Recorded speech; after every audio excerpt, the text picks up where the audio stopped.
AJ, great to see you. Long day of media today, but for a big fight. The first question I want to ask you is, you wanted to be active this year. It wasn't that long ago we were here having the press conference for the Franklin fight. How refreshing is it to be back so soon? Yeah, good. Look, for a modern day fighter of today's era, 3 times a year is active. For what reason, I don't know why, but it's just how it is. So this is as busy as I can be, right? And I'm happy. Back building, because during the pandemic, that slowed the progression down. Then I'm just trying to think again. Then the fight with Usyk, the rematch, got pushed back quite a few times. And that was just a nightmare. So it's just like, after like pandemic and the fight's been pushed back now, it's just like trying to get that ball rolling again. Definitely. Like, I was talking with my pal the other day.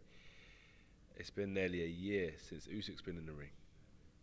It's crazy, you know. So it shows you like the importance of staying consistent versus not.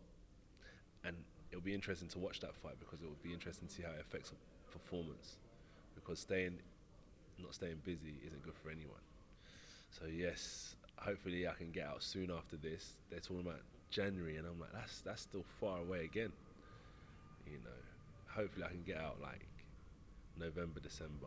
But even though all eyes are on August the 12th, you know, if I just peer over the cliff and see what else is out there, I'll hopefully get out November, December. You seem in really great spirits, which I think is great to see. And we saw the interview that you did on your YouTube channel recently, and you said you feel really settled. How nice is it, AJ, leaving your house every morning with a smile on your face and enjoying your work every day? Yeah, it does make a difference. It's tough. It's a tough game. It's a tough game. You ask any fighter, any historian, they'll tell you fighters what they went through. We all go through things as well in life.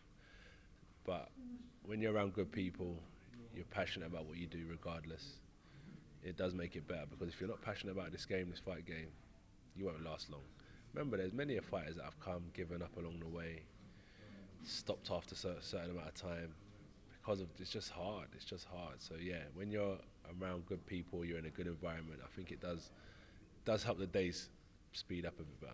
Are you enjoying when you come into the gym and there's other great fighters who are going through their work in their slot? Because I know I sort of got the opinion before that you kept yourself to yourself in big training camps, but is it nice feeling a part of a team now? I did keep myself to myself. I don't know why. My trainer didn't train anyone else. Do you know what I mean? So, and I was the only champion in the gym. So I was like my own standard, you know what I'm trying to say? Now, I'm amongst other people that are really good up-and-coming fighters, other people that are champions, and they're bringing in other sparring partners. You're talking to them like in passing and having conversations. And look, how do you learn? Like by watching, by reading, or by talking? So I'm watching and I'm talking. So I'm getting like a lot of information firsthand. And what's good as well, what I like about the States is when I look at a lot of like historic fighters, and you look at the history of boxing, a lot of talent have come through the States. And we're not talking that far back, you know, like generation-wise. We're not talking that far back to some of the greats. So there's a lot of history that have been passed on, like 3-4 generations. And like when they talk from a place of like, of facts and wisdom, not just like hearsay. They've been amongst it. They've seen these people in the gym. So it's really good to be amongst the American culture. You were bang up for this fight, British title fight. It was a massive night for your career at that stage back in 2015. What excites you, AJ, about running it back with Mr. Dillian White for a second time? I'll say it just makes sense. That's all it is. Nothing personal. About my own progression as well. But it just makes sense. It's a good fight. Gets people interested in a division that's dull in Britain right now. Gets people interested. So it just makes sense. Eddie said that Dillian White is the man to bring the spite out in Anthony Joshua. I know Eddie says a lot of things, we all know that. But you said earlier, well, I work for him, I'm allowed to slag him off a little bit. You said to Spencer Oliver, I'm going to put the ball in Dillian White's court. Is he the man? Yeah. Is he good enough to bring the best out of me? How do you see that? Yeah, that's what I was saying is, people say, spite and this, that. I'm 6'6", got long levers. Watch any fighter in history that's 6'6" and got long levers. How do they box? Behind their jab. Stick, move. Stick, move. Anthony Joshua does it, it's a problem. You know what I'm trying to say? It's crazy. Okay, what do you want me to do? Box like Mike Tyson, 5 foot, Evander Holyfield? No, I'm tall. I want to start using my range, using what God's given me, my range. Box from a distance, be clever. But each their own, innit, styles. Maybe they want to see the old, reckless, not thinking, brawn before brains, AJ. This is chess, not checkers. So yeah, I can do what I want in that ring, when I want. That's the blessing. You've seen, like, I can move around for 12 rounds like I did with Ruiz. You know, I could stick behind a jab like I can control a fight with Franklin. I can get dropped multiple times and get up like I did with the first fight with Ruiz. I can take a beating like I did for 12 rounds with Usyk. I can give a beating like I did the first fight with Dillian. Been through it all. Let's see who brings what and when out of me. Next stop, August 12th. Let's see what happens.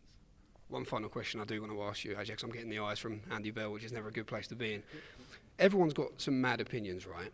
The most talked about thing on social media I saw last week was you punching up a mattress on your social media. I watched a Rocky film the other day, so he had a mattress in his living room. Bad night's sleep, or? It was developing a house. Okay, let me give you some logic, right? Okay, go on. So I'm here. Well, stand up, we're following you. If you're into your boxing, right? Yep. You've got this wall here. You go there. You slip. Work the body. Step back, control. Work the body. Work the uppercut. Step round, hook, control, uppercut, control. What's the big deal? Is that what you've meant when you've always said boxing's a simple game and people overcomplicate it? Your environment. If there's a mattress there, I'm gonna be like bang, bang, bang, bang. It's a mattress. You can get a mattress and you can wrap it around a tree with some tape. It's a punching bag. As I was saying, people don't understand why I do what I do, but I don't expect them to either. It doesn't really matter anyway. It's not smart as me. Final one, AJ, August 12th. Can't wait. Sold out as well. I think the juices are flowing. Is it safe to say? Always. I like what I do. AJ, pleasure to talk to you. I wish I could have made this a bit longer, but getting hurried off here. But top man, all the best in training camp, mate. Cheers.